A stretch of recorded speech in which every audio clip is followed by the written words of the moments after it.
Vamos ler a palavra de Deus. Livro de Atos, Atos dos Apóstolos.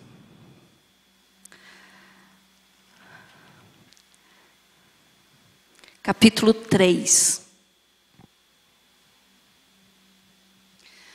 Do versículo 1 ao versículo 10.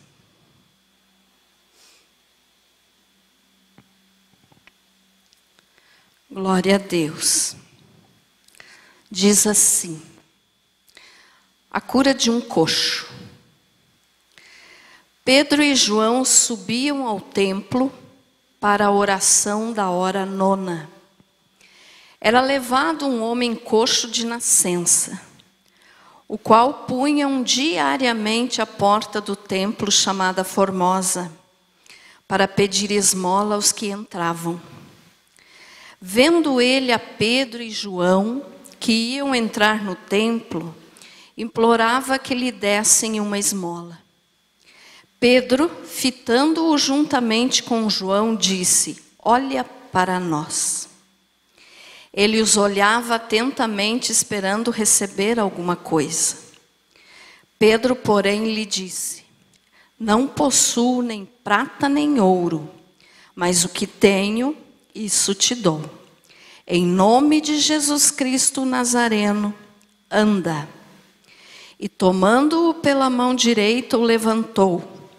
Imediatamente os seus pés e tornozelos se firmaram. De um salto se pôs em pé. Passou a andar e entrou com eles no templo, saltando e louvando a Deus.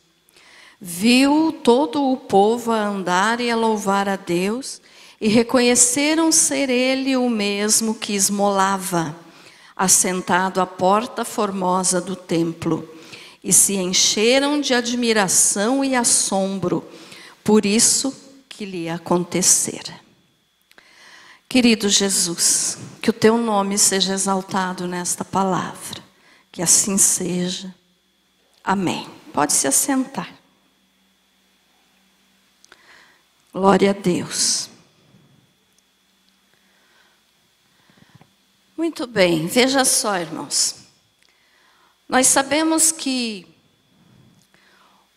o primeiro milagre que o Senhor Jesus fez foi numa festa de casamento, né? Em Caná da Galileia.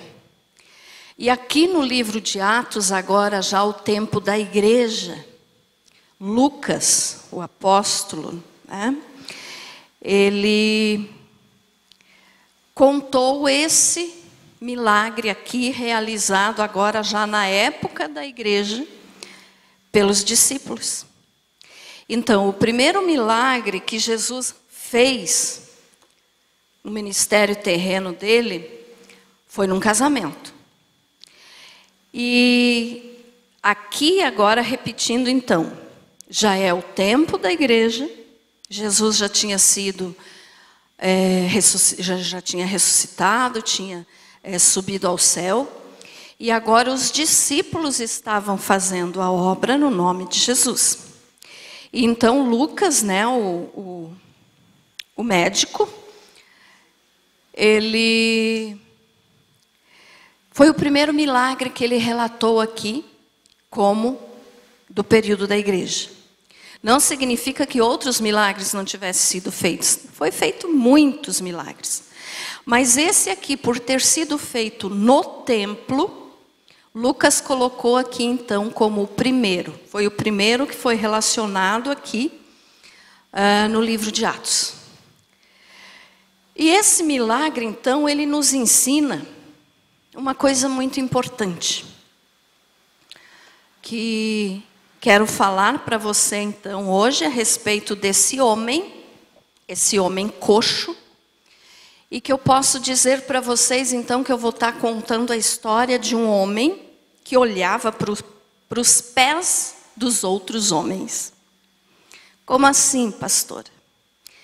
Ele ficava assentado, mendigando, e só o que ele via, então, né, era o povo passando por ele. Alguns deixavam esmolas, outros não. E por por isso então ele apenas olhava para os pés das pessoas. É claro que a Bíblia não nos fala isso. Isso aqui é um símbolo, né? Uma tipificação do que acontece com muitas pessoas hoje. Mas que nós podemos dizer isso, esse homem ele não ficava olhando para o rosto das pessoas que estavam passando por ele. Ele estava sentado porque ele era coxo, então ele se importava só de ver as pessoas passando e se elas iam deixar alguma esmola ou não. E esse homem então que olhava para os pés dos outros homens, né, é um símbolo para nós aprendermos hoje a olhar para cima. Amém?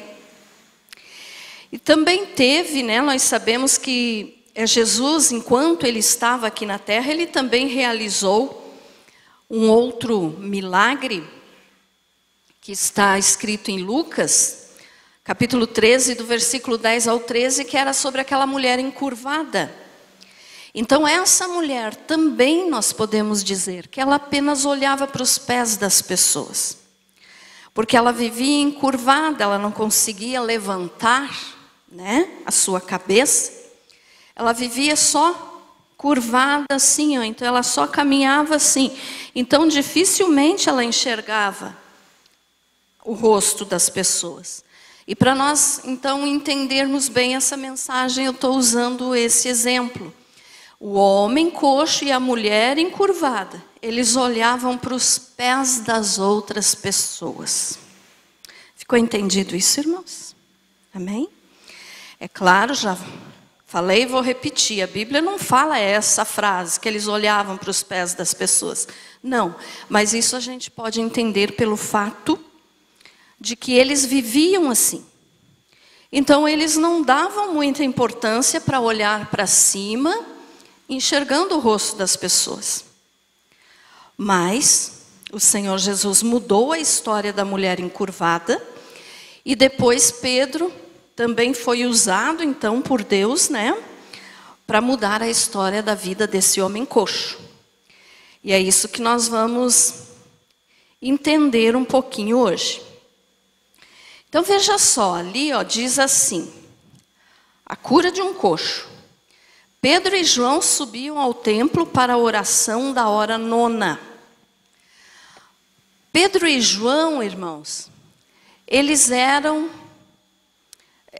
antes da ressurreição do Senhor Jesus, enquanto eles estavam aqui no ministério terreno de Jesus, com Jesus, né? Que eles ficaram ali aqueles 3 anos e meio com o Senhor, caminhando, vendo milagres. Os dois, Pedro e João, eles eram amigos. Podemos dizer assim que eles eram amigos íntimos, porque eles sempre estavam juntos. Então aqui é mais um texto que nos mostra que eles estavam juntos.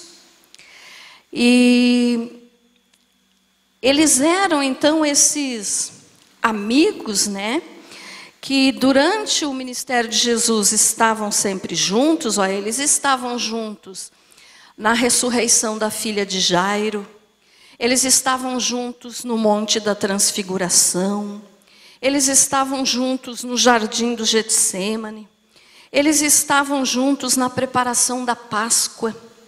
Então eles eram assim, bem chegados um do outro. Você tem uma pessoa que você é assim bem amigo, eles eram assim, Pedro e João. E depois então da ressurreição de Jesus e da ascensão do Senhor Jesus ao céu, eles continuaram assim por um tempo, né, juntos. E aqui então nessa passagem, nesse texto, nos mostra novamente eles juntos. E eles continuaram então, né, eles faziam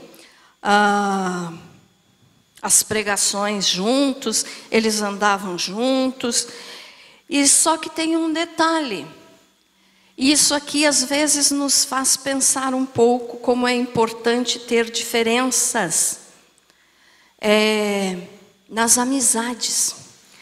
É Essa diferença que eu falo é Pedro, antes do dia de Pentecostes, né? Ele era aquele homem agitado, nervoso, como eu sempre falo aqui para vocês. Ele era aquele homem assim de temperamento difícil. E João era totalmente o contrário de Pedro. O Pedro falava sem pensar. E o João pensava muito antes de falar. E pensava muito antes de agir. Mas mesmo assim, isso não impedia, essa diferença entre os dois, não impediam eles de ser amigos. Então eles eram amigos, eles estavam juntos. E aqui então nós vemos mais uma vez, né, que às vezes você pode ter uma pessoa que você ama, que você gosta, mas que é totalmente diferente de você. E você às vezes, quem sabe, pensa, mas por que eu ainda continuo essa amizade? Faz parte. Aquilo que falta em você, o outro completa. Aquilo que falta no outro, você completa. Né? Ficou entendido isso, irmãos? Amém? Então isso aqui aconteceu com os discípulos Pedro e João. E aqui então eles foram para o templo. Porque assim, irmãos, depois que Jesus morreu, ressuscitou e subiu ao céu, a igreja então que tinha começado ali naquele momento, ainda não estava sendo perseguida. Os judeus viam ainda a igreja como uma seita do judaísmo. E como uma seita do judaísmo, eles tinham espaço no templo. O templo tinha várias câmaras, várias salas. E cada uma das seitas dos judeus tinham a sua determinada sala para se reunirem, para estudarem a Torá, para orarem. Então, bem no início da igreja, antes de começar a perseguição para os cristãos, agora já chamados cristãos, eles também tiveram essa sala no templo para orar. E era para lá então que Pedro e João estavam indo. Era uma sala determinada que ficou para eles, porque eles ainda estavam sendo considerados uma seita judaica. Assim como eram os fariseus, os saduceus. Então cada um desses grupos tinha um lugar determinado no templo, uma sala específica para eles se reunirem e orarem. E no início, então, o cristianismo também tinha essa sala. Mas depois, então, né, proibiram os cristãos de irem ao templo, fazer essas reuniões. Mas aqui, então, ainda Pedro e João estavam indo lá para orar, na hora 9. Que hora era essa? 3 da tarde. Às 3 da tarde, então, eles subiram ao templo, como nós lemos aqui, e foram para orar. E aí diz assim, era levado um homem coxo de nascença, o qual punham diariamente à porta do templo chamada Formosa, para pedir esmola aos que entravam. Então esse homem, ele já nasceu aleijado. Ele não caminhava. Então ele só ficava sentado. E por isso então que eu disse que ele dava muita... não que ele desse importância, mas que ele enxergava apenas os pés dos outros homens que por ele passavam. Ele não estava na mesma altura para olhar olho no olho. E então esse homem estava lá já sentado nesse dia, já tinham levado ele, porque ele não podia ir sozinho, já tinham levado ele colocado na porta, então ele dependia dos outros até para pedir esmola, e tinham colocado ele então nessa porta do templo chamada Formosa. E essa porta Formosa, por que ela era chamada assim? No templo tinha 3 pátios, tá? Imagine assim, 3 pátios grandes dentro do templo. O primeiro era para os gentios. Então, os gentios tinham acesso. Quem eram os gentios? Aqueles que não eram judeus. Podiam entrar no templo. O segundo era o pátio de entrada para as mulheres. Então, era separado. As mulheres podiam ir no segundo pátio do templo e ali fazer as suas orações.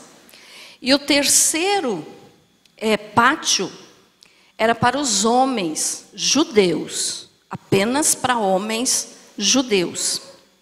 E essa porta formosa, então, ficava nesse terceiro pátio.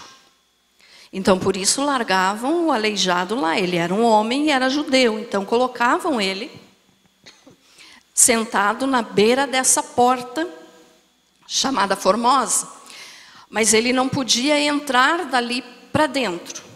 Ele ficava ali. Por quê? Porque a lei de Moisés proibia um aleijado de entrar além daquele espaço ali, no templo.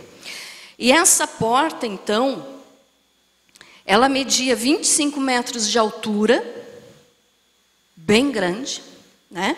E 20 metros de largura. Então, essa porta chamada Formosa, ela precisava de 20 homens para abrir a porta todos os dias e para fechar depois na tarde, né? Quando fechava. Então precisava de 20 homens pelo tamanho dessa porta.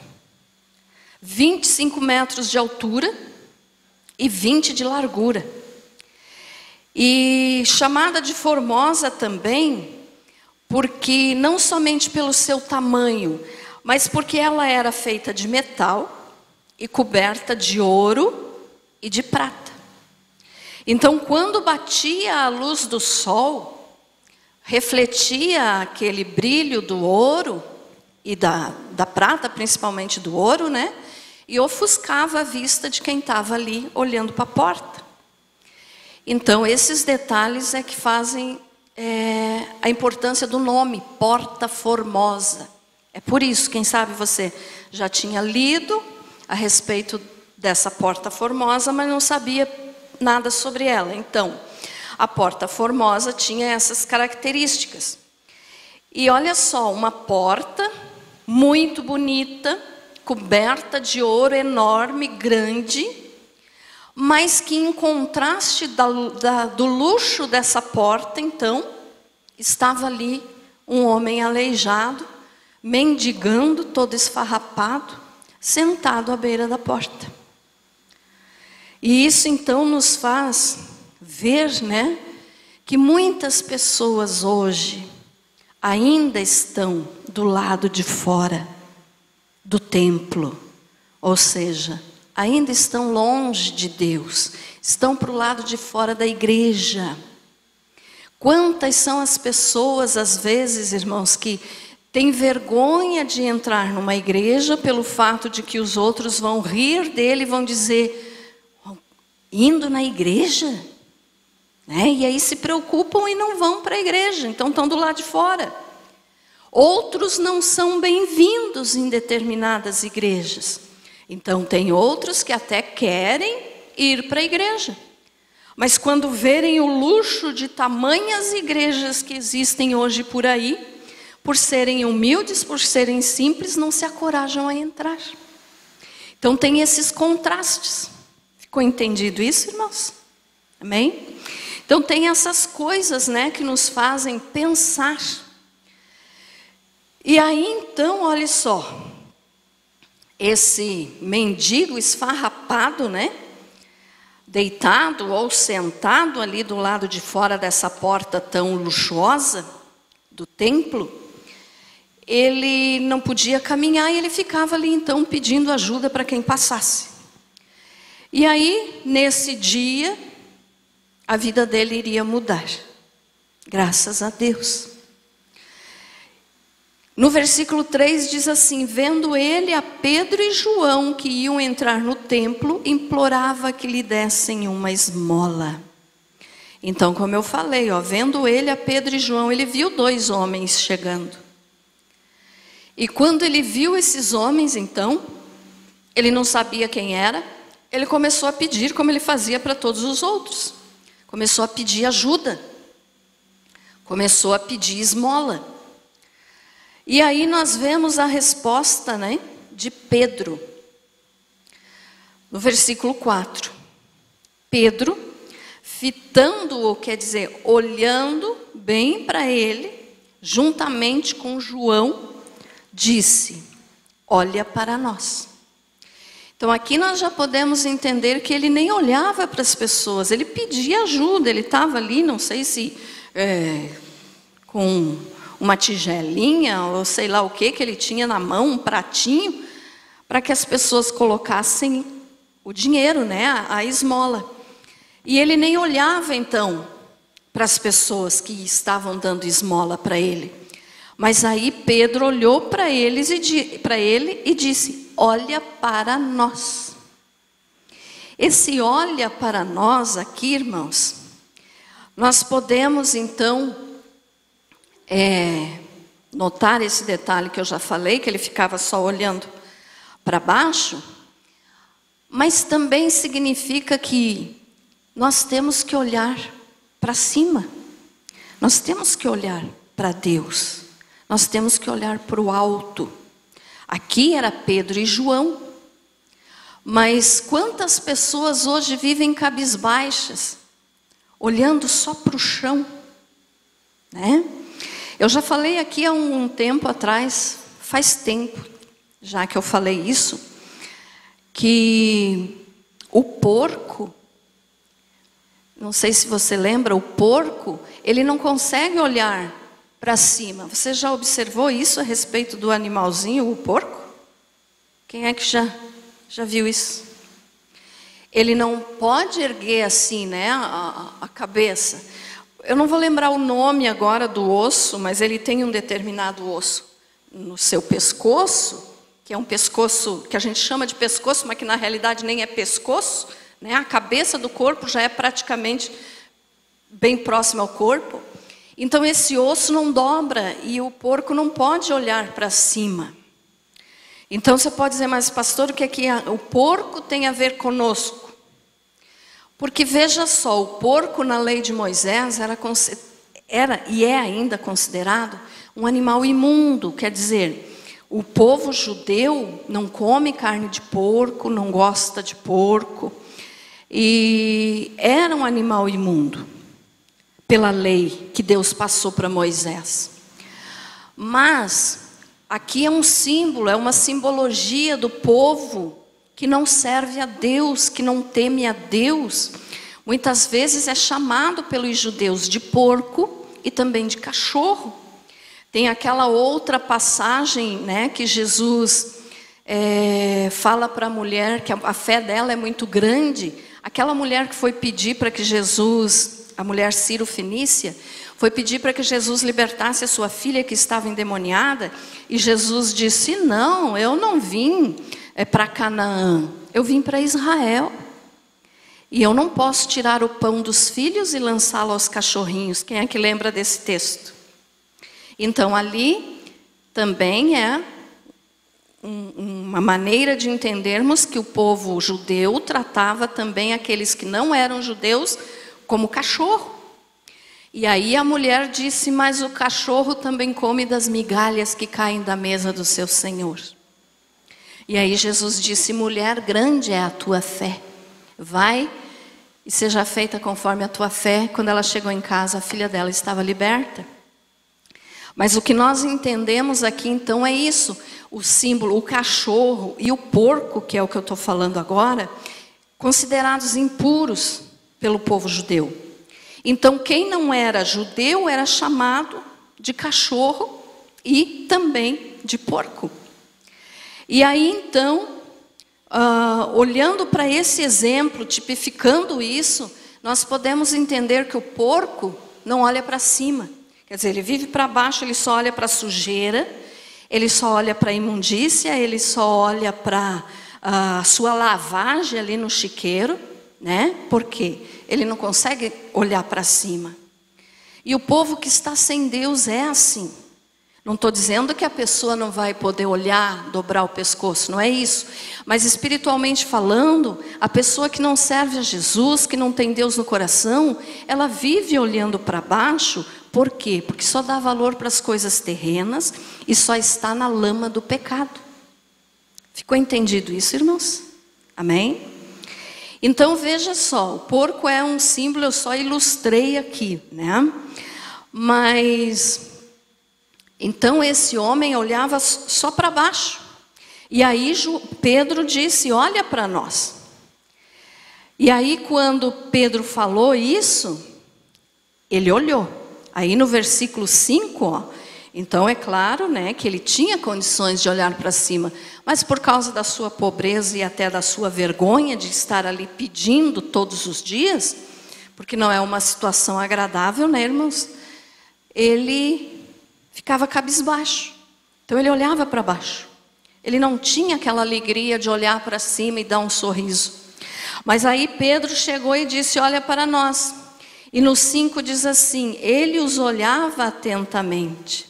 Então quando Pedro falou isso, olha para nós, rapidamente ele olhou. Quer dizer, daí ele levantou e olhou para quem estava falando com ele. Mas aqui já em seguida, no mesmo versículo, diz o porquê que ele olhou: esperando receber alguma coisa.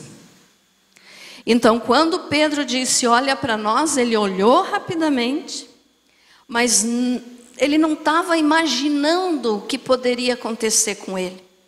Ele estava na pobreza, ele estava na miséria, ele estava na situação vergonhosa de pedinte, né? E quando ele olhou, então ele pensou: será que eles têm muito dinheiro para me dar?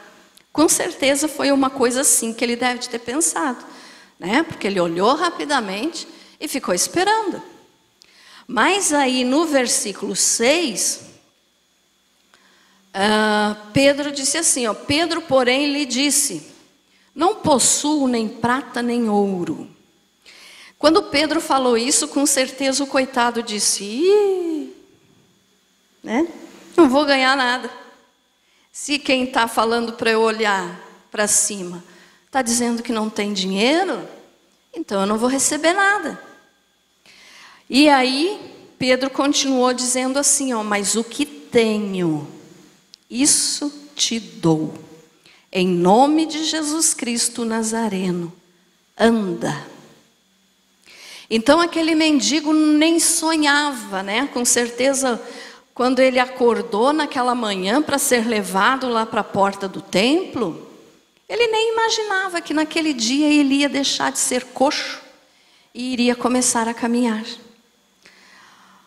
Aproximadamente ele tinha uns 40 anos, é o que a história nos fala. A Bíblia não nos diz a idade dele, mas a história nos fala que ele tinha entre 40 anos. Então veja só, 40 anos ele nunca caminhou sozinho. Ele precisava dos outros até para ir pedir esmola. Então ele nem imaginou que naquele dia a vida dele ia mudar. E ele agora iria começar a caminhar. E quando então Pedro disse isso, né? Não possuo nem prata nem ouro, mas o que tenho, isso te dou. Ele deve de ter pensado: ué, se ele não tem dinheiro, o que é que ele vai me dar? Mas logo Pedro já disse: em nome de Jesus Cristo Nazareno, anda. Aqui, irmãos, é uma situação que as igrejas vivem hoje em dia. Olha só, não tenho prata nem ouro. Pedro não tinha dinheiro, nem João. Eles não tinham dinheiro. Assim, ó, geralmente quem serve a Jesus enfrenta dificuldades. E aqui não estou falando, irmãos, que não tem ricos milionários que servem a Deus. Com certeza tem. Mas o que eu estou dizendo é que aqui nessa época, os discípulos, eles não tinham recursos financeiros sobrando. Eles tinham o necessário. E aí então Pedro disse, eu não tenho nem ouro nem prata. E o contraste que a gente vê aqui, a mesma coisa do contraste que teve entre a porta de ouro e o mendigo, aqui tem de novo entre a igreja dessa época aqui, a primeira igreja, os primeiros cristãos, a igreja dos discípulos, dos apóstolos, é um contraste entre as igrejas de hoje. Por quê? Eles não tinham nem prata nem ouro, mas tinham Jesus. Hoje, não estou generalizando, irmãos, não estou falando todas, mas na sua grande maioria, as igrejas têm prata e têm ouro e não têm Jesus. Né? Igrejas luxuosas, templos enormes, que também tem algumas coisas revestidas de ouro. Mas Jesus não está lá. Então, hoje em dia, a maioria das igrejas está assim. Se Pedro fosse falar isso hoje, nos nossos dias, para esse mendigo, ele iria parar um pouquinho, né? Pensar, não que ele estivesse fazendo isso, mas ele iria dizer, mas como que eu posso falar isso se as igrejas hoje estão ricas?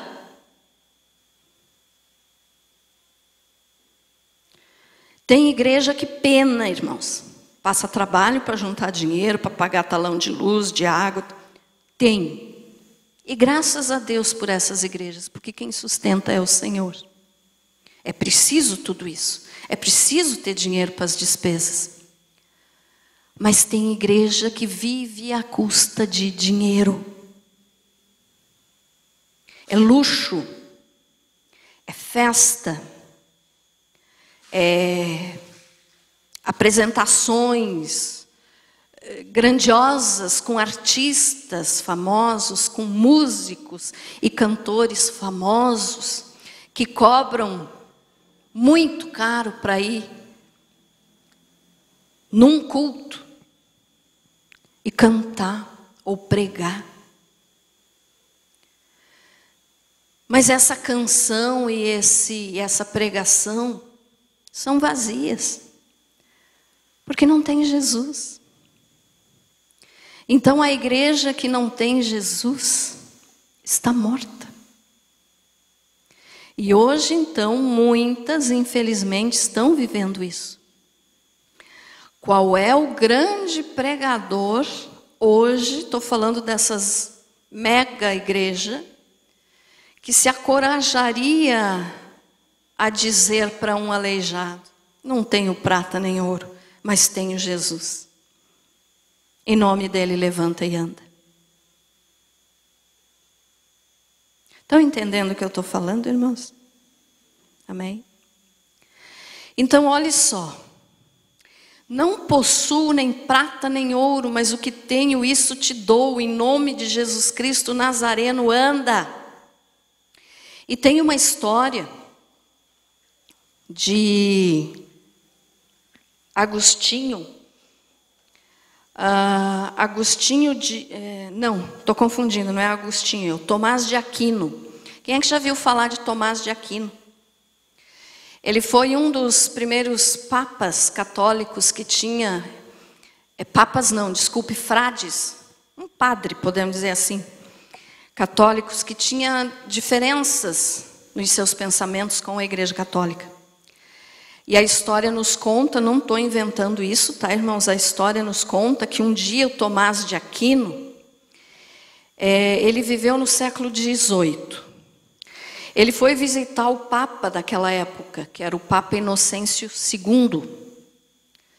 E quando ele foi recebido pelo Papa, ele entrou numa sala luxuosa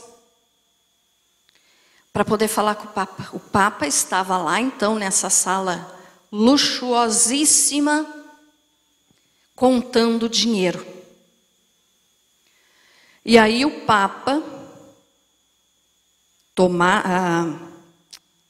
Papa Inocêncio II, olhou para ele e disse assim: olha, Tomás, a igreja não diz mais, não tenho prata nem ouro. E aí o Tomás de Aquino respondeu o seguinte: é verdade, mas também não diz mais em nome de Jesus Cristo, o Nazareno anda. Então, as igrejas se contaminaram, as igrejas se deixaram levar pela riqueza do mundo e hoje já não podem mais dizer, não tenho prata nem ouro. Porque elas têm prata e ouro. Repito novamente, nem todas, graças a Deus. Mas elas não têm Jesus. Então isso é uma realidade. No século XVIII já acontecia isso com esse Papa. Não estou criticando ninguém da Igreja Católica, não faço isso, né? Tenho várias pessoas que eu gosto muito que são católicas. Não estou criticando a religião de ninguém. Estou criticando aqui a atitude do Papa, que falou isso. A igreja não diz mais não tenho prata e ouro, agora nós temos de monte. Foi isso que ele quis dizer. E aí o Tomás de Aquino disse assim: mas não tem mais Jesus. Então é a realidade dos nossos dias também. E essa realidade, então, irmãos, muda tudo quando se trata de poder nas igrejas. Porque o ouro e a prata não pode fazer um coxo caminhar. O ouro e a prata não pode ressuscitar um morto. O ouro e a prata não pode curar, seja qualquer tipo de doença. O ouro e a prata, por mais que seja um grande valor, não pode salvar uma única alma. Então não adianta ter ouro e prata e não ter Jesus. E aí então, continuando aqui a história, Pedro disse: mas o que tenho, isso te dou. Em nome de Jesus Cristo Nazareno, anda. O que é que você tem na tua vida hoje, meu irmão? Falei das igrejas e agora quero falar de cada um de nós. O que é que nós temos na nossa vida hoje? Você pode falar que nem Pedro falou? Eu não tenho ouro e prata para te dar. De repente você vai atender um mendigo na rua e você pode dizer isso: eu não tenho dinheiro para te dar. Mas eu posso te dar uma palavra. Eu posso dizer que Jesus te ama. Eu já fiz isso muitas vezes, irmãos, e não falo isso para me engrandecer. Mas eu já fiz isso várias vezes com pessoas, em Lages principalmente. Aqui a gente não vê mendigo, graças a Deus, né? Mas em Lages tem muito. E eu sempre digo isso. Quando eu tenho ali, eu dou, eu oferto ali. Mas já aconteceu de eu não ter e eu disse: eu não tenho dinheiro hoje para te dar, mas eu tenho Jesus. Será que nós temos tido mesmo capacidade para falar isso? O que é que você tem no teu coração hoje? É o ouro e a prata? Ou é Jesus? Jesus não é contrário a você ter ouro e prata. Jesus não é contrário a você ter teu dinheiro no banco. Não, Ele só não quer que você ame o dinheiro a mais que você ama Ele. Então você pode ter suas condições financeiras e Deus quer isso. Deus quer te dar. Deus quer que a gente tenha prosperidade. Mas a prosperidade não é só dinheiro. A prosperidade é a alegria de servir a Deus. A prosperidade é paz. É poder colocar a cabeça no travesseiro e dormir tranquilo enquanto o resto do mundo precisa se dopar para dormir. Prosperidade é você comer teu feijãozinho com arroz e dizer graças a Deus. Isso é prosperidade. Deus não é contra você ter. Trabalhou, tem teu dinheiro, o Senhor te abençoou, saiba usar. Mas se você não tiver, e você tiver Jesus, você é mais rico que o maior milionário do planeta. Então daí sim você pode dizer, ó, eu não tenho ouro, mas eu tenho Jesus. O que é que você tem dentro do teu coração? O amor ao dinheiro? Ou o amor a Jesus? Se você tem Jesus no teu coração, você pode dar Jesus para os outros. Eu vivo falando aqui também para vocês que a gente não pode dar aquilo que a gente não tem. Como que eu vou dar alguma coisa para alguém se eu mesma não tenho? Como que eu vou dar? Como que eu vou dar uma garrafa de água para alguém se eu não tenho essa garrafa de água? Nem para mim. Então, como que eu posso dizer para alguém que Jesus ama essa pessoa, que Jesus quer salvar, se eu mesmo não tenho e não acredito no que vou falar? Então, nós temos que ter, para nós darmos, nós temos que ter. E se você tem Jesus, você é mais rico que qualquer pessoa no mundo. É isso que eu quero que você entenda. Porque às vezes as pessoas dizem, mas por que Deus não me dá tal coisa que eu quero tanto?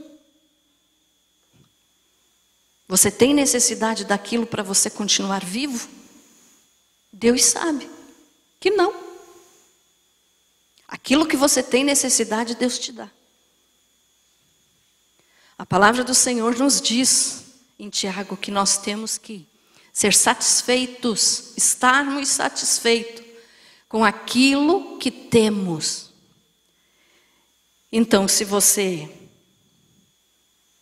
tem um carro, fique satisfeito com o teu carro. Você não vai poder andar em 2 carros de uma vez só. Se você tem uma casa, fique satisfeito com a tua casa. Você não vai poder morar em 2 casas ao mesmo tempo. Para que ter 2 então? Para pagar imposto? Não significa que você não possa ter. Me entendam, irmãos. Se Deus te deu, amém. Saiba usar. Mas não é necessário. Não é necessário. E aqui vai um puxão de orelha para nós, mulheres. Ó, nós aqui, irmãs. Não me entendam mal. Não é errado. Mas não é necessário. Quantos pares de sapato nós temos?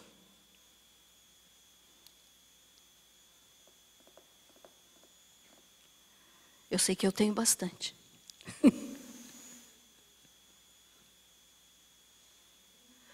Mas nós só podemos usar um par por vez. Nós temos mais de 2 pés? Não, né? Mas uma coisa eu aprendi com o Senhor. Ele me dá bastante. Mas eu dou para os outros também. Aquilo que eu tenho sobrando. E uma coisa eu posso dizer para você, quanto mais você distribuir, quanto mais você dá, mais Deus te dá. Então eu não estou dizendo que é pecado você ter lá 500 pares de sapato, não estou dizendo que é errado. Graças a Deus, use um por dia. E vá para a igreja louvar o Senhor com o teu sapato. Com a roupa, seja lá o que for. Mas o que eu estou dizendo é, às vezes as pessoas querem pôr responsabilidades em Deus, que Deus não precisa ter essa responsabilidade. Mas por que Deus não me dá tal coisa? Já que eu usei o exemplo do sapato, vamos continuar nesse exemplo. Eu tenho lá, vamos dizer, né? Você tem lá, estou falando no geral, nós temos lá 30 pares de sapato. Mas não, Senhor, eu quero um sapato de ouro.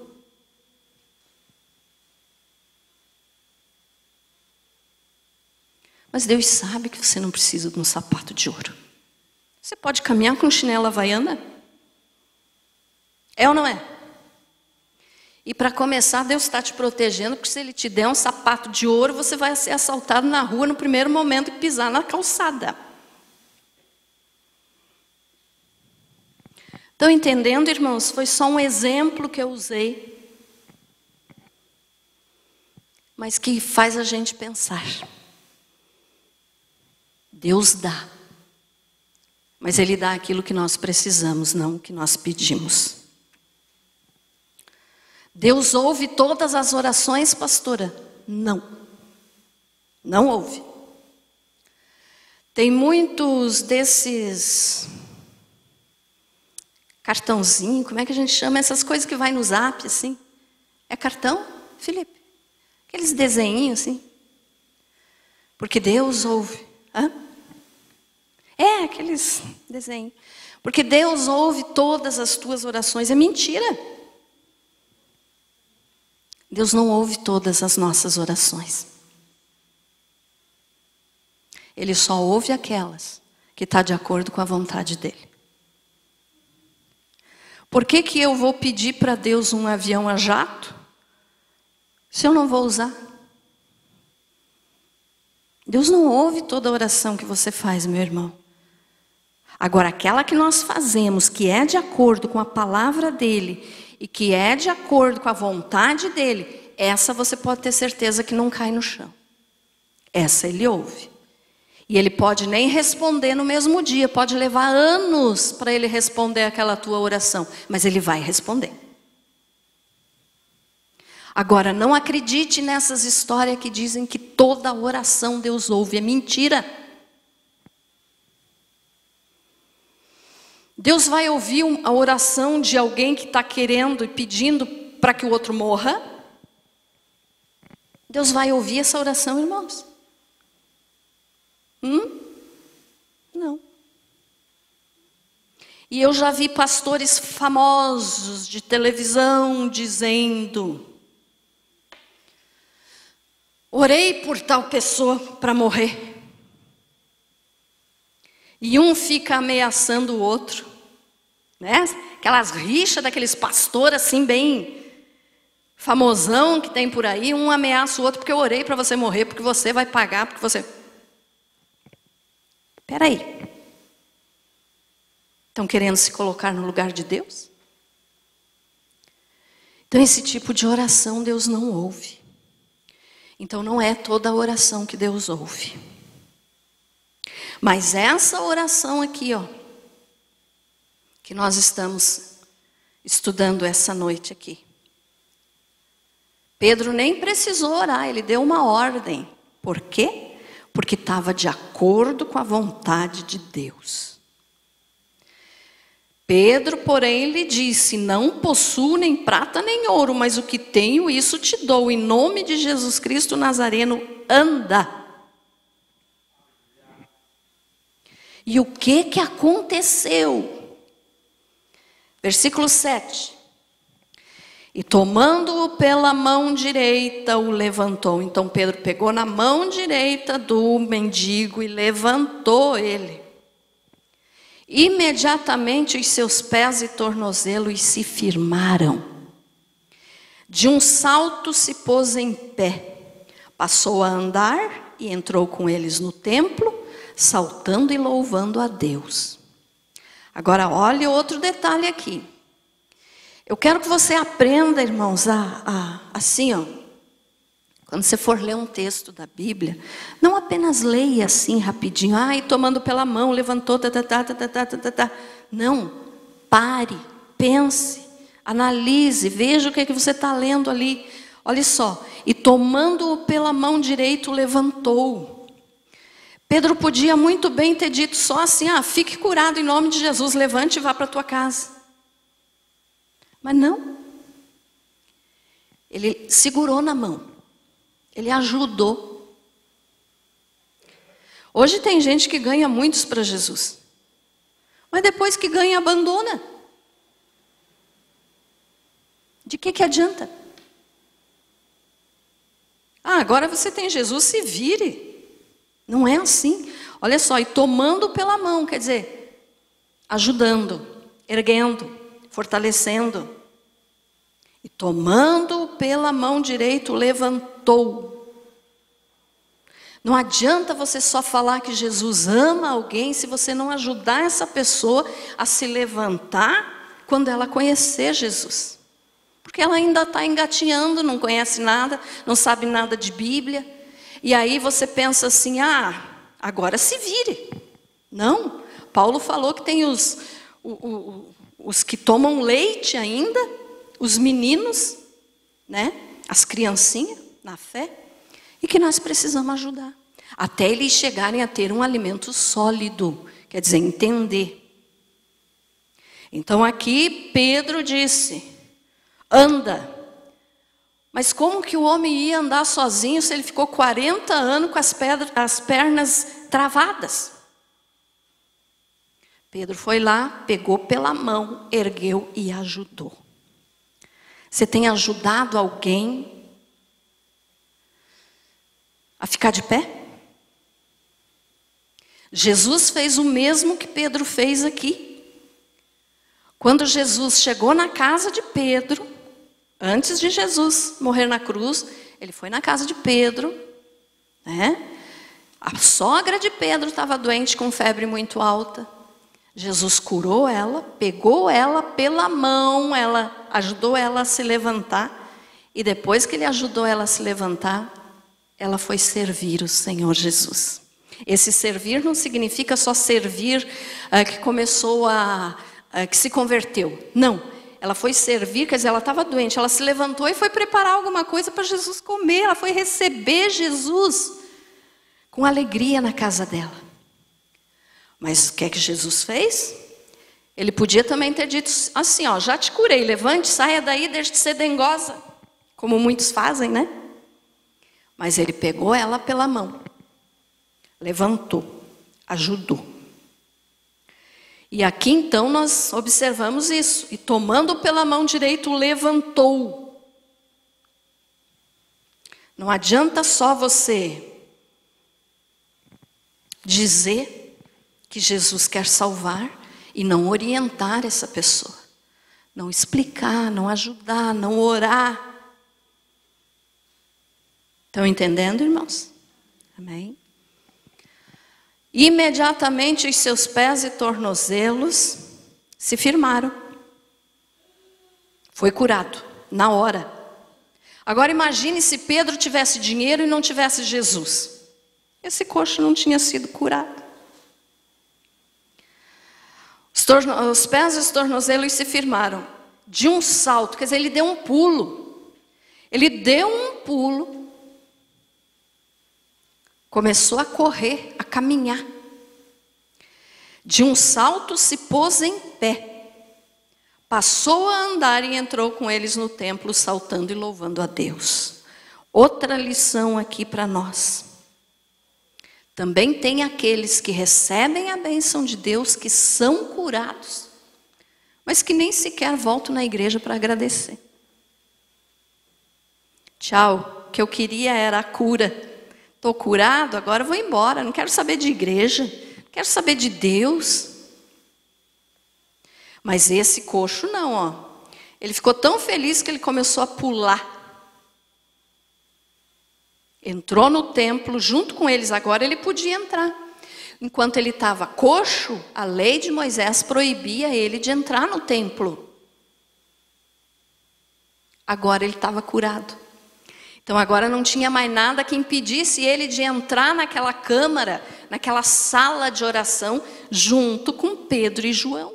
Agora ele já estava curado. Amém, irmãos?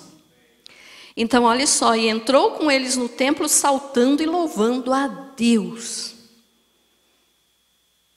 Tem gente que recebe uma cura e não diz nem muito obrigado, Jesus. Ainda é capaz de dizer, o remédio que eu tomei me fez bem, me curou. Nem dá a glória da cura a Deus.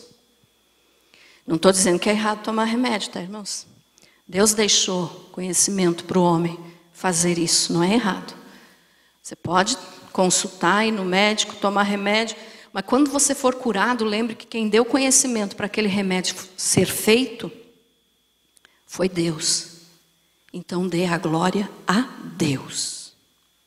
Amém? Viu todo o povo a andar e a louvar a Deus. O povo que estava ali no templo conheceu ele e viu que agora ele estava lá feito um doido, correndo, pulando, saltando, gritando glória a Deus. E aí o que eles fizeram? E reconheceram ser ele o mesmo que esmolava assentado à porta formosa do templo. E se encheram de admiração e assombro por isso que lhe acontecera. Então, a pessoa está olhando para o chão, igual um porco. Não estou chamando a pessoa de porco. Estou falando do simbolismo. Porco só olha para baixo. Só olha para baixo para os seus problemas, para as suas doenças, para as suas dificuldades. Mas quando chega alguém falando de Jesus e quando Jesus opera, a pessoa olha para cima. E olhando para cima, ela vai saber que ela tem valor para Deus. Você tem valor para Deus, meu irmão. Eu tenho valor para Deus.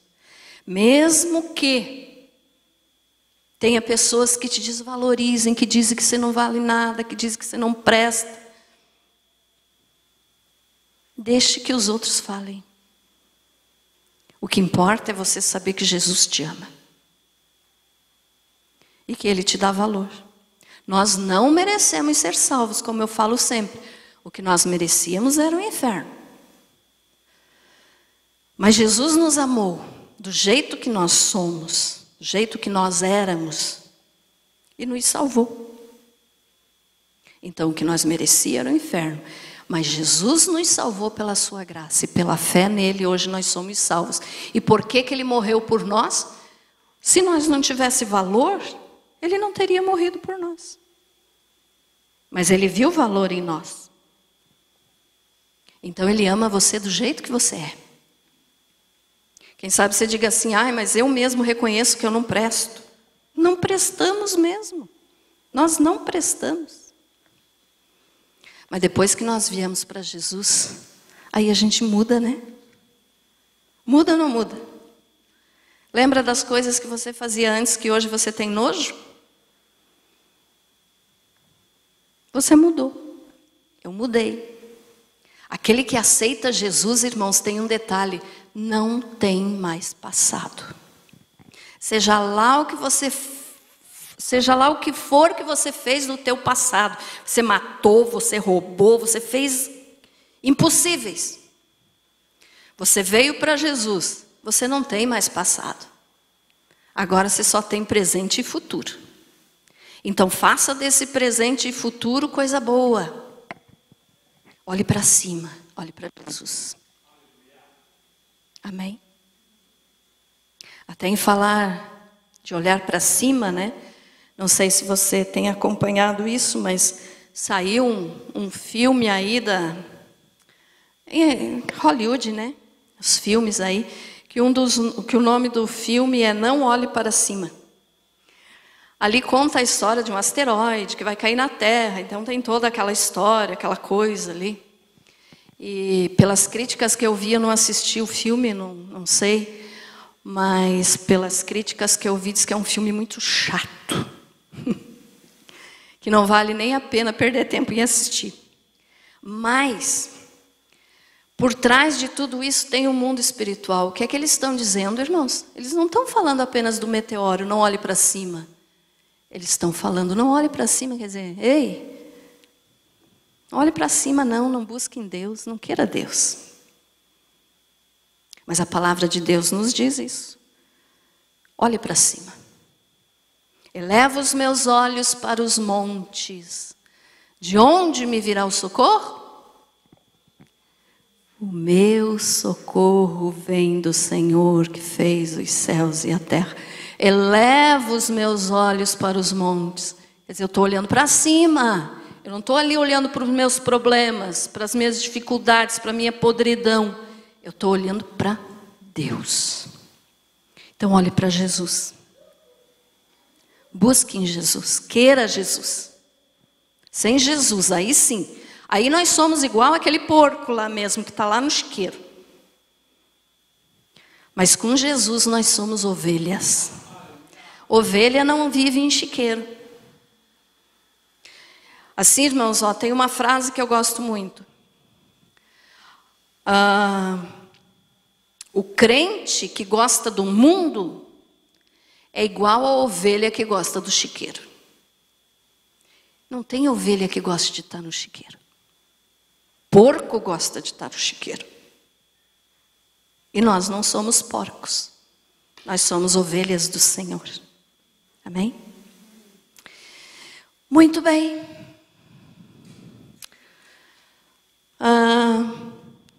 Só para encerrar então. Vou ler de novo o versículo que eu frisei bastante aqui. Não possuo nem prata nem ouro, mas o que tenho, isso te dou. Em nome de Jesus Cristo Nazareno, anda. Eu não estou aqui hoje distribuindo ouro para vocês, que eu posso dizer o mesmo que Pedro, eu não tenho. Mas eu tenho Jesus. Então eu estou dando Jesus para vocês. Amém?